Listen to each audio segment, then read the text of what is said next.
The pandemic has radically changed the world as we know it, and the actions we take today as we work to recover will define our generation.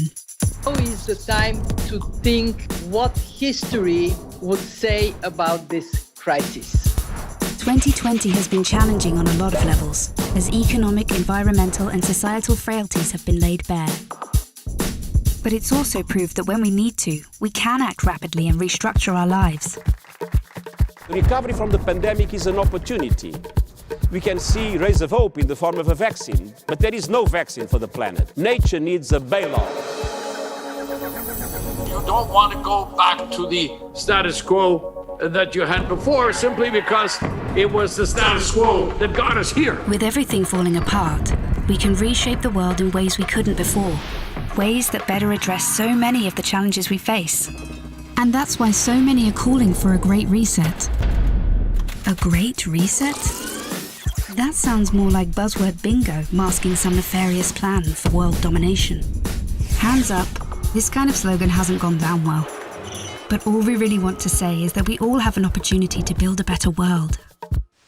And it's not surprising that people who've been disenfranchised by a broken system and pushed even further by the pandemic will suspect global leaders of conspiracy. But the world's not that simple. Every one of us has differing priorities, values, and ideas. That's part of why solutions are so hard to come by, and why we all need to be involved in the decision-making. Because whether it's politicians, CEOs, academics, activists, or you, we're all about getting people together, even those you may not like, to sit down at the table and develop solutions that work for all of us.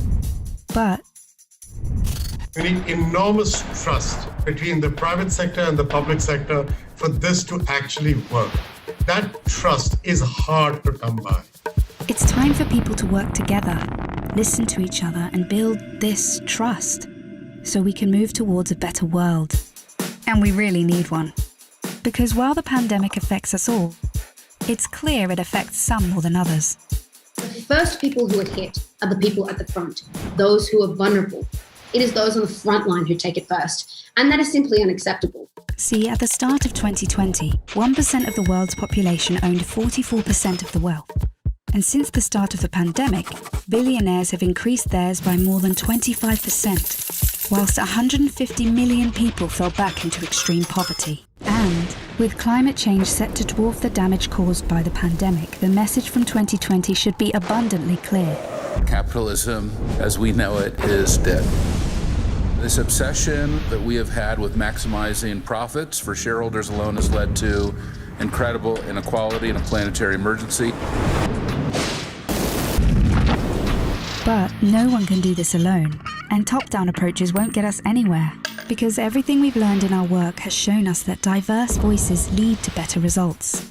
And it's for these reasons that the Forum talks about something called stakeholder capitalism, which would shift businesses away from just profit. Because if we want to change where the focus of our recovery will go, then we need a new dashboard for the new economy. And that needs to encompass people, planet, prosperity, and institutions. Giving people a real stake in the economy and putting well-being before growth. And that's all about getting the right people in the right place at the right time. We must rebuild our relationship with nature for the survival of the peoples and our planet. We have a window of time which is closing, and we need everybody who cares to get together and find solutions now. It's the people who have great ideas and who share them with others. They're the ones who are shaping the future. So if you want to be a part of the change, then tune in, turn on, and get involved. Follow the Davos Agenda, right here, online, on YouTube.